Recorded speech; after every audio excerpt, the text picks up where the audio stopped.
नमस्कार। आइए आज हम बात करते हैं कि अंतरिक्ष यान पृथ्वी से संपर्क कैसे साधे रखते हैं।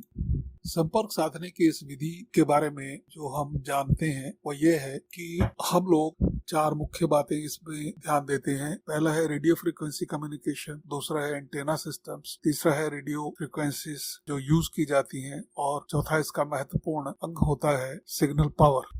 जहाँ तक रेडियो फ्रीक्वेंसी कम्युनिकेशन की बात है, नासा डीप स्पेस नेटवर्क्स जिसको DSN कहते हैं उनका प्रयोग करता है। ये बेसिकली बहुत बड़े बड़े एंटीना होते हैं जो पृथ्वी पर स्थापित हैं। ये है ग्लैडस्टोन कैलिफोर्निया में, मैड्रिड स्पेन में और कैनबरा ऑस्ट्रेलिया में। ये एंटीना अंतरिक्ष यान के साथ कम्युनिकेशन को सुनिश्चित करते हैं। जो एंटेना सिस्टम है उसमें पैराबोलिक डिश प्रयोग की जाती है। जो डिश वॉयेजर पर लगी हुई है उसका व्यास 3.7 मीटर है और इसी तरह से जो पृथ्वी पर DSN लगे हुए हैं वो 70 मीटर के व्यास वाले एंटेना हैं और जो रेडियो फ्रीक्वेंसी इस कम्युनिकेशन के लिए प्रयोग होती है वो X बैंड और S बैंड है। X बैंड पर 8 से 12 गीगाहर्ट्ज और S बैंड पर 2 से 4 हर्ट्ज की फ्रीक्वेंसीज का प्रयोग होता है। जहाँ तक सिग्नल की बात है, वॉयेजर 1 23 वॉट का सिग्नल प्रयोग करता है और जब यह सिग्नल पृथ्वी पर पहुंचता है तो यह FM रेडियो सिग्नल के मुकाबले कई हजार गुना कमजोर होता है। तो आप इससे अंदाजा लगा सकते हैं कि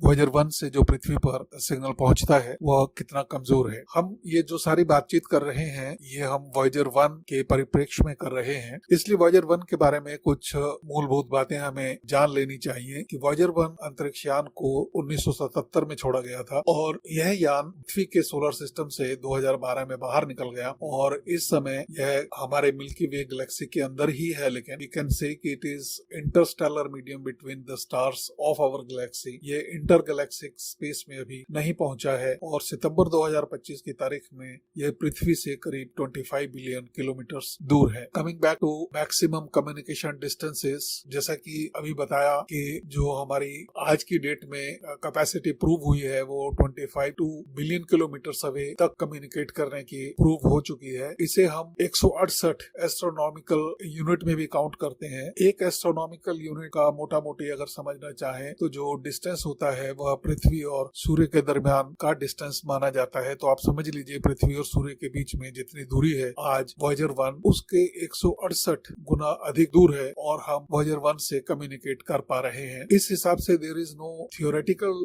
distance limit with sensitive receivers, यानी अगर आपके पास ब्रॉडकास्टर और रिसीवर सेंसिटिव है तो यह दूरी अनियत हो सकती है, लेकिन यह तय है कि हमारा इंटर गैलेक्टिक स्पेस जितना है उसके अनुपात में यह कुछ भी नहीं। अतिरिक्त इसके जो सिग्नल है वो डिग्रेड होते रहते हैं, धीरे धीरे कमजोर होते रहते हैं और उसका कारण है it follows inverse square law. और जो इनवर्स स्क्वायर लॉ है आप उसको इस तरह से समझिए कि जब हम दूरी को दुगना कर देते हैं तो सिग्नल की जो इंटेंसिटी है वो 2 स्क्वायर कम हो जाती है, यानी 4 गुना कम हो जाती है। इसी तरह से अगर हम डिस्टेंस को ट्रिपल कर देते हैं तो इसकी जो इंटेंसिटी है वो 3 स्क्वायर हो जाती है, यानी 3 into 3 that is equal to 9। तो आप अंदाजा लगा सकते हैं कि जैसे जैसे स्पीड दूरी बढ़ती है वैसे वैसे सिग्नल की जो हम तक पहुंचने की क्षमता है वो उतनी ही इस रेशो में कम होती चली जाती है। जहां तक फ्यूचर प्रोजेक्शंस की बात है, DSN can theoretically communicate many light years away. सिद्धांत रूप से हम कई लाइट ईयर तक की दूरी तक सिग्नल भेज सकते हैं। जहां तक वॉयेजर की बात है, हम उम्मीद करते हैं कि सन 2036 तक हम इससे अपना कम्युनिकेशन कांटेक्ट में रख पाएंगे। हमारा जो कम्युनिकेशन होता है वो पिक्चर और डेटा के रूप में होता है और पिक्चर और डेटा में ट्रांसमिशन रेट और इमेज का ट्रांसमिशन रेट दोनों अलग अलग होते हैं। वॉयेजर 1 के केस में इस वक्त यह 160 बिट्स पर सेकंड का रेट है। जितना स्लो डेटा रेट होगा उतना ही नॉइस कम आएगी, यानी अगर आप स्पीड बढ़ाते जाएंगे तो उसके साथ साथ शोर भी बढ़ेगा। इसलिए जितने कम बिट्स रेट पर हम डेटा ट्रांसफर करते हैं तो उतना ही उसके साथ आवाज कम होती है। मॉडर्न ऑप्टिक कम्युनिकेशन जो कि नासा का साइक मिशन है उसने 267 Mbps का रेट अचीव किया है और जब डिस्टेंस बहुत ज्यादा बढ़ गया है तो 25 Mbps का रेट इसने अचीव किया है, जो कि वॉयेजर 1 के 160 बिट्स पर सेकंड के रेट से काफी ज्यादा है। जहां तक इमेज ट्रांसमिशन की बात है, आपको याद होगा एक पिक्चर है पेल ब्लू डॉट, जिसके बारे में आपको मालूम है कि यह पिक्चर 1990 में नासा के वॉयेजर 1 ने ली थी जब वह पृथ्वी से 6 बिलियन किलोमीटर दूर था, जो कि करीब उस समय प्लूटो के पास था। जहां तक वॉयेजर 1 को कंट्रोल करने की बात है, उसकी अपनी सीमाएं हैं, जिनमें सिग्नल ट्रेवल टाइम और उसके अलावा दूसरे तरीके हैं। जहां तक सिग्नल ट्रेवल टाइम का सवाल है, आज की डेट में वॉयेजर तक कमांड भेजने में करीब 22.5 घंटे लगते हैं और लगभग इतना ही समय सिग्नल की वापसी में लगता है, यानी करीब 45 घंटे का समय लगता है यदि हम वॉयेजर 1 से कम्युनिकेट करना चाहते हैं। इस दृष्टि से आप देख सकते हैं कि रियल टाइम कंट्रोल लगभग असंभव है, लगभग भी नहीं कहना चाहिए, असंभव है। इसके अलावा जो दूसरे तरीके हैं उसमें प्री प्रोग्राम्ड इंस्ट्रक्शंस है, यानी हम पहले से ही कुछ इंस्ट्रक्शंस सिस्टम को देकर रखते हैं और सिस्टम उनको स्टेप बाय स्टेप फॉलो करता चलता है। ऑटोनोमस डिसीजन मेकिंग भी उसमें से एक तरीका है। जैसे हम आज AI की बात करते हैं कि ये बहुत से डिसीजन आने वाले समय में स्वयं ले लिया करेगा, इसकी एक मानगी वॉयेजर 1 में देखी जा सकती है। और कुछ शेड्यूल्ड कमांड सीक्वेंसेस हैं जो वॉयेजर 1 को सिस्टम में डाल दिए जाते हैं कि इस कमांड के बाद नेक्स्ट ये कमांड एग्जीक्यूट की जाएगी, उसके बाद ये कमांड एग्जीक्यूट की जाएगी।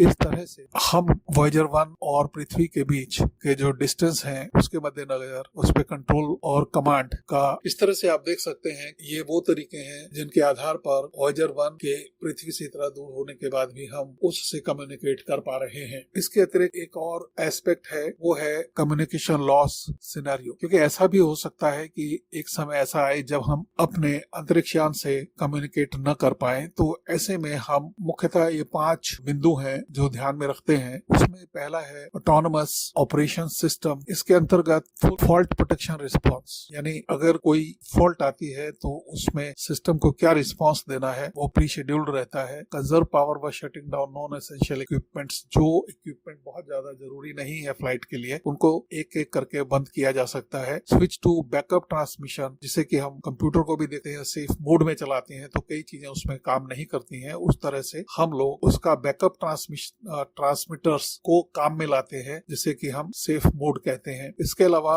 मिशन को कंटिन्यू रखने के लिए follow pre program observation schedules, यानी हम सिस्टम को पहले से ही प्रोग्राम करके रखते हैं जिसके हिसाब से वो अपने स्टेप्स लेता रहता है। इसके अलावा जो भी डेटा वो कलेक्ट करता है, हम चाहते हैं कि उसे वो वहीं पर रख ले ताकि उस डेटा को पृथ्वी तक भेजने में और पृथ्वी से रिस्पांस भेजने में ऊर्जा का क्षय ना हो। अतिरिक्त इसके पावर मैनेजमेंट एक और तरीका है जिसके द्वारा हम कम्युनिकेशन लॉस होने की स्थिति में काम करते हैं। उसमें radio isotope generators decay, radio isotope generator decay से तात्पर्य उस निरंतर चलने वाली प्रक्रिया से है जिसके द्वारा जनरेटर के रेडियो आइसोटॉप ऊर्जा स्रोत में अनस्टेबल एटॉमिक न्यूक्लियाई में टूट जाते हैं, जिससे ऊष्मा और विकिरण के रूप में ऊर्जा निकलती है, जिसे बाद में बिजली में परिवर्तित करके हम यान में प्रयोग करते हैं। इसके अलावा जो उसका सिस्टमैटिक शट डाउन है वो समय समय पर करते रहते हैं, तो उससे क्या होता है कि उसके जो ऊर्जा स्रोत वो अधिक देर तक चलते हैं। जहां तक ऐसे अंतरिक्ष यान के लंबी आयु की बात है, उसमें हम ये तय करते हैं कि उसका जो रास्ता है वो पहले से तय कर दिया गया हो और उसके बाद यह इंटरस्टेलर स्पेस में एक परमानेंट यात्री की तरह चलता रहे। अतिरिक्त इसके अंतरिक्ष यान पर हमने गोल्डन रिकॉर्ड्स रखे हैं जिसमें मानव सभ्यता और पृथ्वी के बारे में काफी जानकारी अलग अलग तरीकों से स्टोर की गई है। इसको आप कहीं भी चेक कर सकते हैं, इंटरनेट में इसके बारे में काफी जानकारी आपको मिलेगी। इसके अलावा जो अभी नई कुछ बातें हुई हैं उसमें एक ये है, करीब 1.5-2 साल पहले इसमें एक कम्युनिकेशन ब्रेकडाउन हो गया था जिसे कि नासा के इंजीनियर्स ने सक्सेसफुली रिस्टोर कर लिया। ये एक बहुत बड़ी उपलब्धि है, वरना हम लोग वॉयेजर 1 को खो चुके। इस प्रोग्राम में इतना ही। धन्यवाद।